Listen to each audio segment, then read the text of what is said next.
All right, welcome to Wealth Cartel, where hindsight's a motherfucker.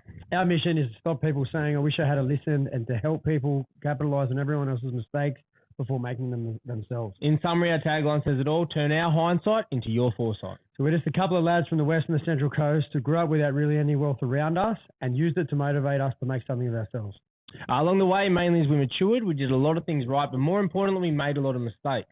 A lot of mistakes that could have been avoided by not being know-it-alls and actually listening to what others had told us instead of thinking, no, not me. So my name's Akko. I'm a small business owner with a bunch of franchises called Pen on Picasso at the moment, with large plans of building a large business portfolio. I'm Kingy. I'm a financial advisor looking to break the mold on what good advice should look like and start teaching people how to enjoy life to the fullest while also planning for tomorrow out of my business, 3 Kings Wealth Management. All right. So, Dani, this has been a good chat. I really like it. We're going to move on to the hindsight stuff quickly just to finish off. So, to give anyone who's new that's following you, so our podcast is about hindsight, turning our hindsight into other people's foresight.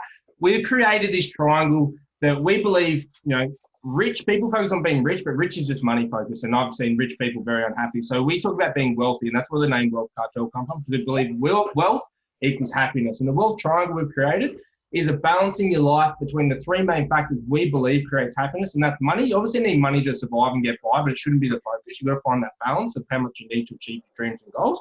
Secondly is lifestyle. So there's no point having all the money in the world and not living the life you want to live. And then thirdly is health. If you don't have good health, you can't enjoy the other 2. So we believe they're the 3 cores around it, and we're going to focus on that now and go into that a little bit. So the first one we'll start with, which is my area, is the money stuff, is looking back. Is there anything, we talked about you staying at home and you bought your first property, and which is really amazing. Congratulations, by the way. It's a huge feat. Looking back, it can be good or bad that you would go back and change, or that you would make sure you tell yourself to do better or do again or whatever. What kind of money things or financial lessons have you looked at through your journey that has got you where you are or could have got you there faster? And this is not financial advice, by the way, just your experience. No, yeah. I think there's nothing I'd really change because I've always been an amazing saver. Like I've been, I used to get called a tight ass, but I'm just like very particular about, like, I'm very generous with my family and whatnot, but things like buying bottles of water as I sit here and sip on. I didn't buy that. My boyfriend buys bottles of water because I will not buy bottles of water. So things like that, like, or like subscriptions coming out of your account and not knowing, like I literally can tell if 2 cents has come out of my account that. Do you use an app? Do you use a tracking app? No, like I always check my bank account. I make sure I know, like, every payment that comes out, I know what it is, where it's going. There's never nothing. Holy shit! You didn't teach me that. That's what you're trying to teach me, Ryan. I don't know. So I've got an app for you because you won't I'm do not it. telling people how to do it, but I'm just saying these are things that probably, like, things add up. And I think working at a young age, I started working. I was 12 when I was a ball girl at the Australian Open, and I think we earned like $50 a day, but walking away with like $500-600 as a 12-year-old, like that's heaps at the end of that's heaps. 3 weeks of like a lot of work. And then I was coaching tennis, and I was working retail jobs, and I've literally had a job since I was 12. I've never been unemployed. Do you still play tennis? I haven't played in a while, but I'll carve you up. I'm coming down for a tennis tournament. I reckon I'd kick your ass. Big four and down the line. Whoa! I'll be the umpire. Little drop shot. Wait, Dan, who do you have? I hate tennis. Who do you reckon would win? Me. Danny, you couldn't handle the power. Danielle, he just leave big footprints in the clay. This fuckwit, he wouldn't want to. Mate, I'm an asshole when I play tennis. I just run people around. I just hit that at you. I throw drop shots, so you come in close for a volley, and I just launch it back at you. That's fine. And I just hit it straight back. Not scared of the speed at all. Yeah, I hate tennis. I fucking hate it. Yeah, I can't play. My service. I got a serve. You got a good serve. I'm sure. I'm a midget, so I don't know. I'm a cricketer, and I play golf pretty well. Like, I hit a pretty good golf ball. I play footy. I love all those things, but I used to play touch rugby. Love touch rugby. Cannot for the life of me hit a tennis ball, so I just choose not to like it. It's fucking shit. Do what makes you feel good and what doesn't make you feel good. I'm good at ping pong, but I can play ping pong. You don't need to run in. I'll kick your ass in ping pong too. I'll carve you all. There's going to be a tournament. Yeah. I'll play virtual ping pong. I don't care. I'll win. Hey, Dani, just quickly, So I was after I got off track. Sorry. No, that was good. But a bit of efficiency for you. Have a look at Money Brilliant. It's an app called Money Brilliant. Really simple to use. It will save you about 5 hours a week on your money stuff. So it's free. Chuck it on there. You just link up your bank account and you can settle your tracking and stuff. It's What's it called? What's it called? Wait. What's it called? I've sent this to you 46 times, Daniel. No. What's it called? Money Brilliant. Money Brilliant. We've actually got the next version for you, Daniel, because you're a non-paying client, which we'll keep saying. We got My Prosperity Company where I'll track it for you, but you can start with Money Brilliant before you start paying. When you start paying me to be your friend, I'll start paying you to be my financial advisor. What value do I get out of you being a friend? Plenty. Better than your last couple of friends you hung out with, believe me. That's not hard. Fired. For those listening, you know who you are. They don't listen. They won't listen. They're in the hideout. They're not smart enough to listen. That's so funny. So you're a big saver. Now saver. I'm interested. Do you think that spender? I reckon I've spent like 3 houses worth on travel too, which I wouldn't change because I know it's beautiful. You know. Do you think you were saving to a detriment at any point? Do you wish maybe looking back there was things where you were being a tight ass for the sake of being a tight ass that you could have enjoyed a bit more or anything like that? Or are you happy with?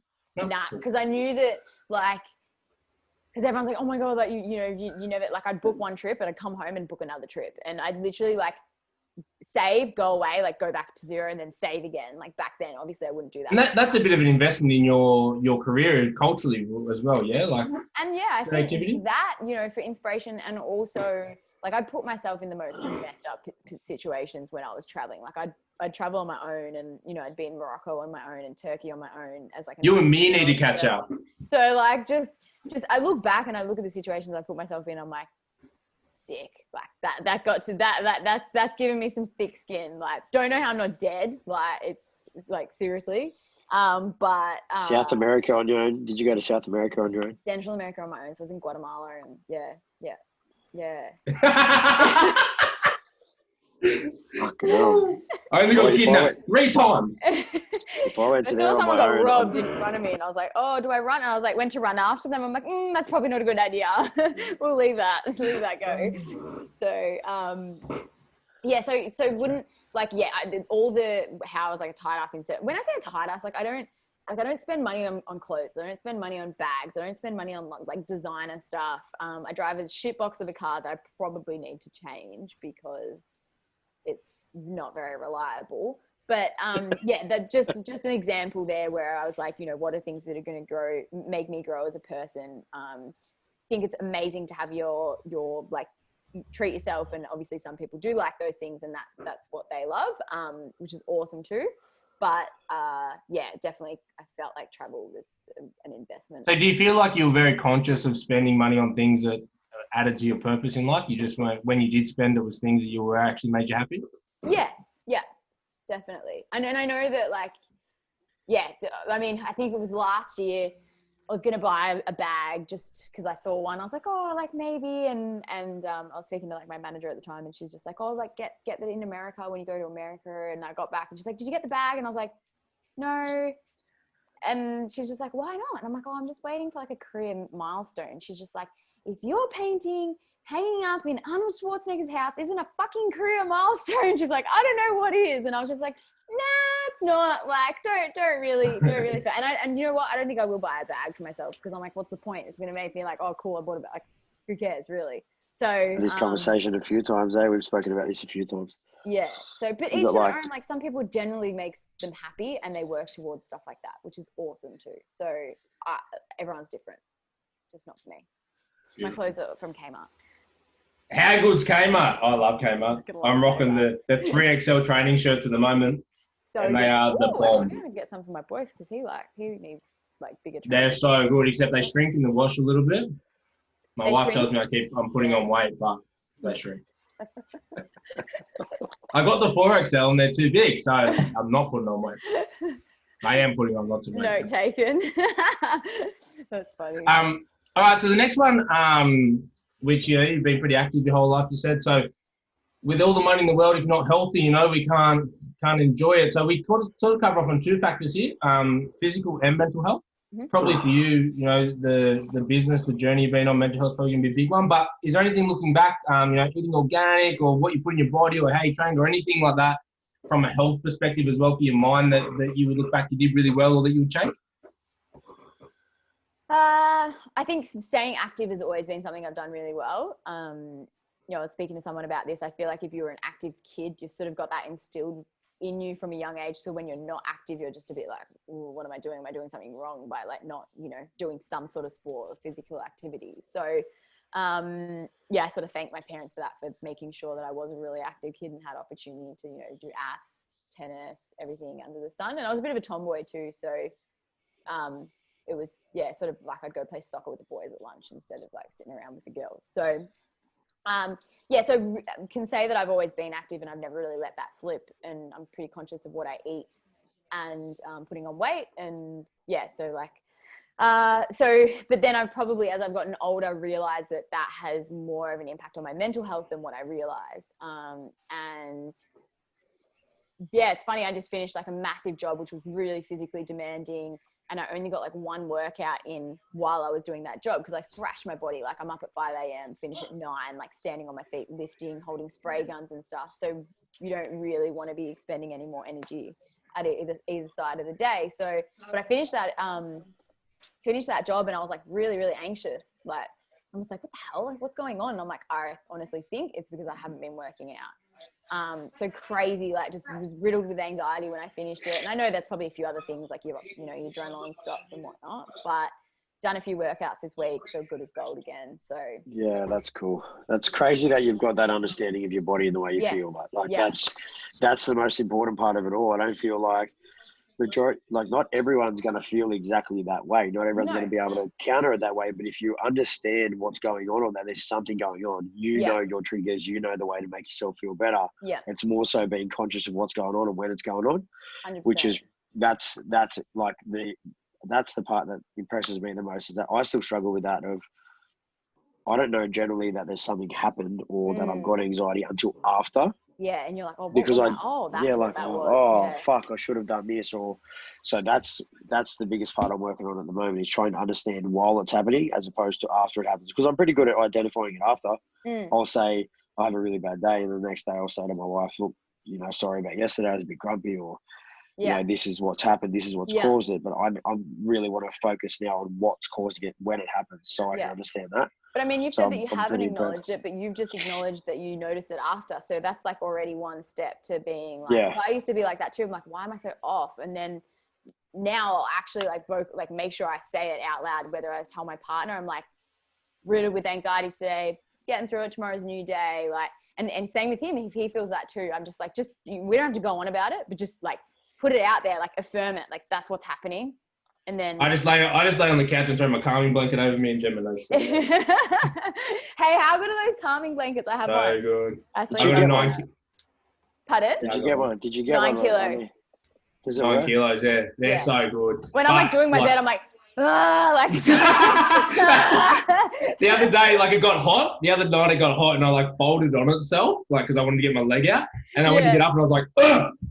Yeah. Do you know what's even funnier? Like my boyfriend was doing the bed and I was like in the bed and I was videoing doing it, and I've got a video of it, and he went like this and it just smacked me. You heard it was like bang, it just like smacked me in the face, and I was like, oh, like it's just being like knocked out by a 9 kilo blanket. It's so funny. Gemma was on the couch the other day and I went to throw it into the corner by accident, and I like threw it and I forgot it was the calming blanket. She's like, ah! We're like not KO, like instant KO. It's like, oh shit. So funny. But after lunch, I usually just like because I stopped sleeping with mine, so I just have it there on the couch, and then if I'm like feeling a bit anxious or whatever, I just go and lay it on the couch, chuck the fan on me, lay it on me, and just close my eyes for a bit. It's really good for like meditation. Really, I love it. Yeah, and meditation's another thing that I do utilize. And I know it's a tool that I have, and I always sort of fall back on it. If I'm really agitated and highly strung, I'll pop some like calming music in my ears and do some breathing and whatnot. Yeah, I think one of the work for me at all. One of the big, I need like ADD tablets or something to do it. Yeah, I know. It is hard. You should have seen me like in the retreat. I got to the last day and everyone's like, where were you? I'm like, I was just at a pool. Like, couldn't do it anymore. Like, was that one of those like 7-day ones? Like the Buddhist ones? That was when, just a meditation yoga retreat. But there's one up here in the mountains there that I want to do. You don't speak for 7 days. You eat rice. You don't talk for 7 days. No way. Nah.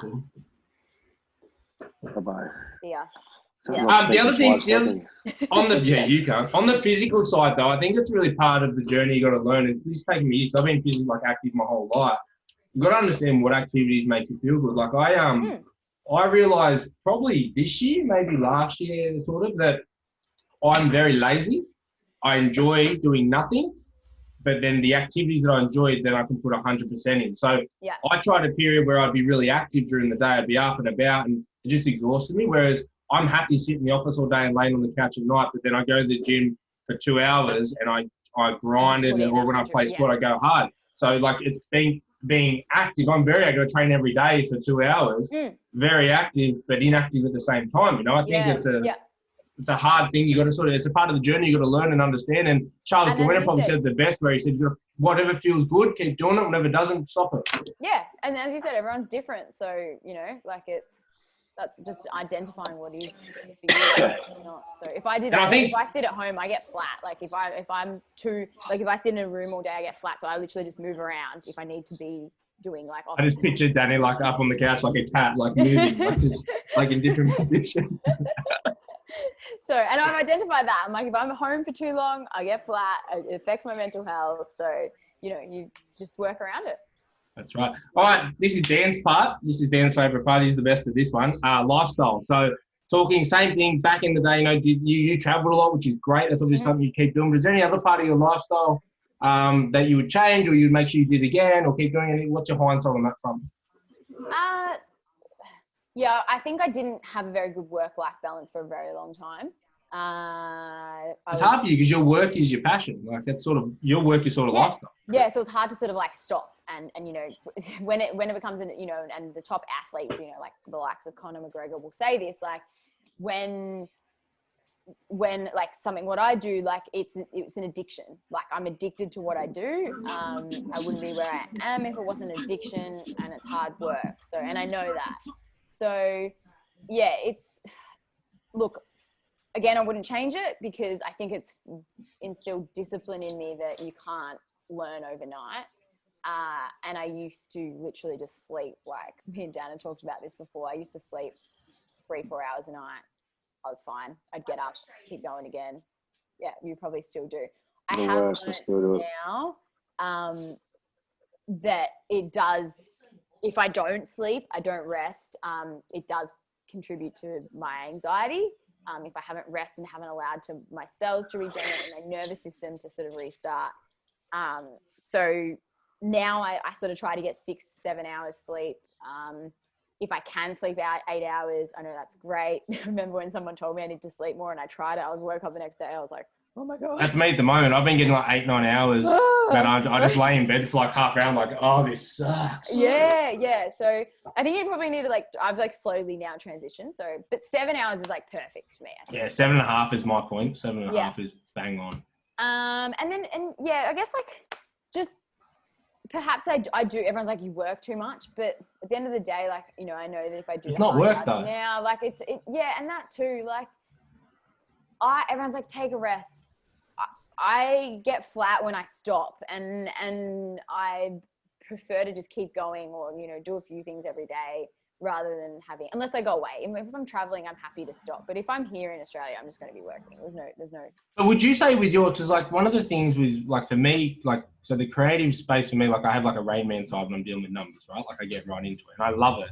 Yeah. And I'm guessing my imagine for you would be, like for me, I can read my finance studies and go through it. And if there's no purpose to it, I'm just doing it for my own purpose. It's relaxing. That's me resting. You know? My brain's just learning or whatever. But if I'm doing work for someone, I'm constantly working, and it's sort of, so say for you, maybe when someone commissions you to do a painting, if you're doing commission paintings back to back to back to back because somebody wanted you to, that's going to exhaust your mind. But one of you might take a break and you might still paint or draw, but something you want to draw just to sort of rest that mind and create those creative juices. Is that the same? Is that something for you? It's the same. It's like, and that's, I guess, why I call it, because everyone's like, you need to meditate. I'm like, well, my art is my meditation.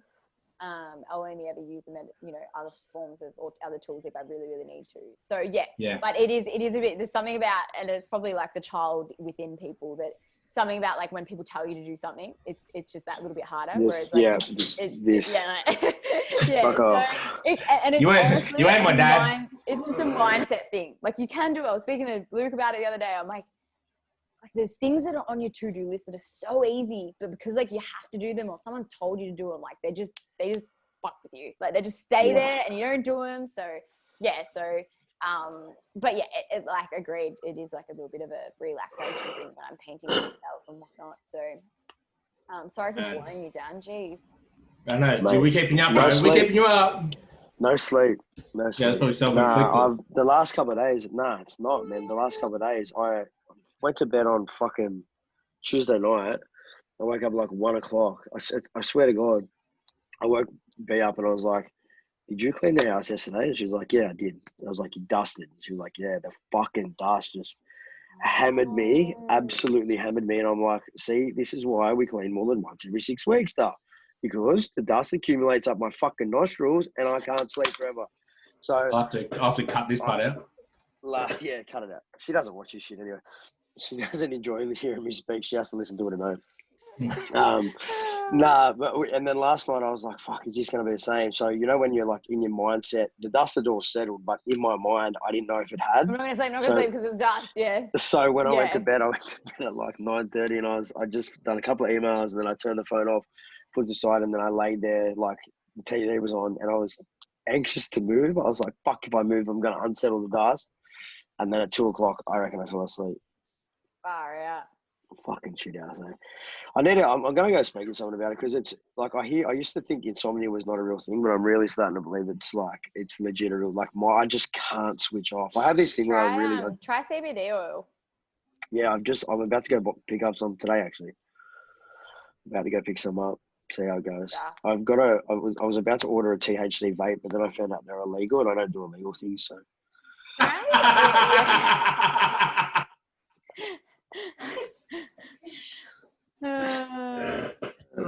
So yeah, but I've heard CBD oil works. I'll give it a try.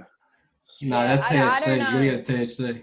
I haven't used it for a few weeks now, but when I'm on big murals and I'm thrashing my body and I know that I need like solid, like I've been sleeping like a rock at the moment. So, but it's just good to have if you know, like you go like the rock or like a rock. A rock. Does it work? Does it work though? I find it works. Yeah. I'm a pretty good sleeper anyway, though, but I just take it if I need to. I'm a terrible sleeper and it doesn't work. If I'm highly strung, but then I'm also complementing with like I've tried to read before bed. I don't have a TV in my room. I don't use my phone before I go to bed. They say the first thing in the morning if you get sunlight. So like when I wake up in the morning, I'll open my blinds. So apparently that helps you sleep at night. Go get circadian, bro. Like I've got to go get some more, but circadian, which is just your melatonin tablets. And that's the same thing. It just fixes your sun cycle. Well, I've got this stuff that I did use. I got it from me. It's called Adrenal Switch. Yeah, which you drowsy, but nah, it's not. It works really well. It's just a sup. It's just a drink before bed. But in my mind, I'm like, well, I'm not training at the moment, so I shouldn't be using it because it's a sup. But I actually spoke to Arlene yesterday, and she was saying, nah, use it every day, regardless of whether you're training. All it does is it's a hormone balancer. So like. It gives you this gives you this natural supplement, and then the natural supplement tells you. I think it's to do with serotonin as well. It's fucking weird, but that I found that works. But they reckon it's just a minor version of CBD, so I think CBD will work really well as well. Yeah. All right, so Dani, to summarise it all, if you could go back to yourself a bit younger, like a life quote or something you'd say to yourself. In a way that you listen, what would you sort of say on how to live your life the way you want to live? That's a good one. Probably just, ask for help. Swallow your ego, put your hand up, ask for help where it's needed, what we've touched on before. Swallow your ego and ask for help. The answer's going to be no if you don't ask. So, it's, 100%. Yep. Can't do everything yourself. Love that. All right. You've done the hard yards last now, so it's now time to give yourself a plug. So tell us, what are you doing now? Like what's on the I don't know, what's in the path right now? What do you got going on? Who do you want to connect with? So who can watch this? Who can we connect you with that you can help or that can help you, from clients to business, whatever? And what's next for you? Cool. so if anyone's ever after a mural or any advice on how to, I'm a big believer in art and mental health, and also a big believer in following your passion to ensure, the best mental health possible. So if you ever have any questions about that, feel free to hit me up. And also how to monetize your business, I guess, as an artist. And if you ever need a mural. Do you run a consulting arm for other artists to learn how, do you consult on how to monetize? Is that something you've launched as a business, or do you just No, so I'm working on an online course to do it, because I feel like I'm doing it a lot out of my own back at the moment. People won't value it if they don't pay for it. Well, that's the thing. And I've sort of just, I got to the point where now, I'm sending essays across, and it's taking me an hour to, correspond with these people. And I'm like, no. Well worth investment. Consolidate and pop it out to the world. And if you look at all the artists out there that don't make it, and you're one of them, you're doing really well, why wouldn't people pay? That's a great investment for other artists. You get that set up, I'll push that on my website. I'll push it for That's brilliant. I'd have a lot of people that would be interested in that too, Dan. Like a lot of our artists out of Pinot, we've got 35 staff now, 35 artists across the New South Wales, like our ones alone. And there's so much talent. Like, one thing with creative people, although they're quirky, they love what they do, and they generally just need a break. Like, there's so many people that I have working for me that I feel like, if there's just one thing happens for them, they could be the next big thing. I generally believe that too. Like, we have really, really good people on board. That's awesome that they've got you to, all people around them that believe in them like that. That's And Dan's great for these people, because I talk to people all the time and go from tradies onwards. You meet some of we touched on before with the pizza thing, but I talk about saying, if you've got the cure to cancer but no one buys it, it's not curing shit, right? So you got so many people that are great skill sets, but skill sets and business, two different things. And that's where Dan's great. Dan's whole model for himself, his brand is building businesses like that, and he employs the skill. And I think I love that. I love that that's you two guys doing that, because that, a good business person will get way further with no skill, will get way further than someone with heaps of skill and no business acumen. 100%. And if you can get out there, and the fact is, people think that the skill is the business, and they don't want to ask for help because they think I'm the painter, I'm the artist. Don't tell me how to run art. It's like, well, painting art or doing art and running a business, two completely different things. Yeah, 100%. So having I think it's great. Doing a 15-hour painting, it takes one type of skill, but I could turn that painting into money in a minute, and they might have been trying their whole lives. And that's where we're really working. We work with a lot of our artists now. We actually let them, against, a lot of people who I've spoken to have told me not to do this, but we allow our artists to bring their artwork into our studio to sell free of charge. We don't take a cut. Yeah. So, amazing. And that's not because we don't feel like we should be taking a cut. It's because if you give them that outlet that they've never been able to have, all of our artists have keys. Yeah. And when we don't have studios running, they're more than welcome to use the studio free of charge to do their art. That's amazing. We feel like we've created a bit of a network now across New South Wales where cool. Yeah. Well, we got 35 of these people that have got studios now that didn't have them. So essentially we could be pushing them towards a career they've never been able to have before. And we don't take any money off them. We don't want to take any money off them. All we want to do is help. And that's amazing. I think in that sense, if I can give back in that way, that helps me a lot on the other end. Yeah, definitely. That's amazing. Honestly, that's insane. That's so good. That's that. And look, and I guess that's another reason why I do want to do that, is because back when I was starting out, I didn't have those resources to be able to just jump online and be like, how do you paint a mural? I've literally just sort of found my way through. So you put a question mark here and a fucking star here, and you do weird shit. Fucked up a few walls, and then that's how I learned. This is my mural, right? I do murals like this. This is how I paint. I just spray paint at the wall. Hey, you can make money out of that. Picasso did. You never know. All right, Dani, stay on this after I stop recording. After we say goodbye, we'll tell you what's going on. But thanks heaps for coming on. This has been a really good chat. I loved it. Thanks for having me. We should make this the last one. This is a good one to round out on. But I agree. We'll tag Dani's stuff below. Go give her a follow. She's amazing. She does amazing stuff. And I'm really keen to see this consulting and sort of online stuff launch. And any budding artists out there, make sure you follow her and get in on. It'll be a great investment for you. Thanks again for coming on, Dani. We love having you. We'll speak to you again soon. Thank you.